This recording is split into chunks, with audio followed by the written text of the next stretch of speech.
Така, специално за вас един материал от легендарната баня в Ягода. Пред мен е управителя на банята. Здравейте! Здравейте! Представете се, моля. Казвам се Ясен Димитров. Така, господин Димитров, в нашите среди вече се говори за най-хубавата баня в България, света и наоколо, банята в Ягода. Нашата баня възстановихме на 3 октомври миналата година. Така. И след цялостен ремонт на банята. Така. От тогава до сега имаме към 50 000 посетители. Я повторете, че не чух добре. 50 000 посетители. 50 000 посетители. В мъжката и в женската част. Да, какви хора ви посещават? Какви хора? Най-различни. Всякакви. Всякакви хора. Да. От бедни, богати, всякакви. Богати, архитекти, инженери, доктори, имаме последно. Всякакви хора. Да. Имаме... Вие съзнавате ли, че с тази цифра, дето ми я съобщихте, сигурно сте най-посещаваната баня в България? Може би една от най-посещаваните, но пък в тази връзка да кажа, че ние сме една от баните, която е с най-дългото работно време. Така и колко ви е дълго работното време? Нашата баня е с 14 часов работен ден за прием. Чудесно. И след това е, може би, в Кюстендилската чифте баня, която също е... Познаваме много добре чифте баня. Тя също е много хубава баня. Да, тя също е хубава. Тя е по-старичка от вашата. Това са двете бани, които работят на 2 смени. Да.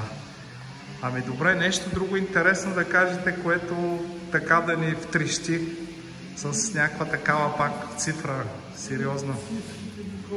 Толкова, доколкото сега летния сезон имаме малко намаление, но зимата имахме рекорди от порядъка на неделните дни, както се казва, неделя ден за баня.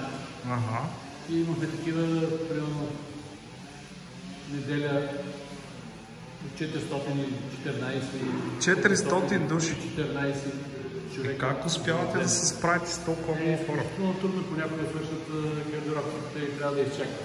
Да, освен къпане, какво друго предлагате? Предлагам, освен къпане, двете в мъжката и женската част има 2 басейна, термални басейни, имаме теляк в мъжката. Теляк? Да. И телекиня в женската. Това същите легендарни теляци от преди много време, които работеха ли са или са нови? Те са работили преди закриването на банята, защото банята не е работила повече от 10 години. Същите хора. Тогава е работил като младо момче, сега вече като...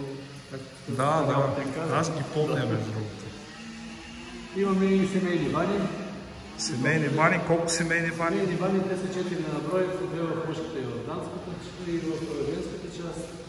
Тъй като когато снимам цените, понякога се отразява, не се вижда добре, кажете с няколко думи какви са цените. Имаме цена разпис, който... Кода за банята е 5 и 7 лева. 7 лева е за нормалната цена, намалението за ученици и хора над 65 години.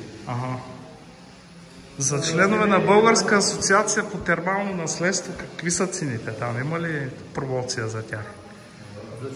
За членове на Българска асоциация. Обмислете го това, много важен елемент. Сега нямаме, защото на общинско предприятие и всичкото това нещо дори да... Те могат да си платят, аз се шегувам, не е проблем. Те даже с най-голямо удоволствие ще си платят. За тях е важно да влязат в автентична баня, която е с истинска минерална вода. Заповядайте. Да. Ето, ако някой се отнесе лошо с вас, което няма вариант да се случи, търсете ето този човек. А за всяки видове благодарности към кмета на селото, кмета на общината, доктор Галазов и към управителя на банята. Благодаря много, всичко най-хубаво.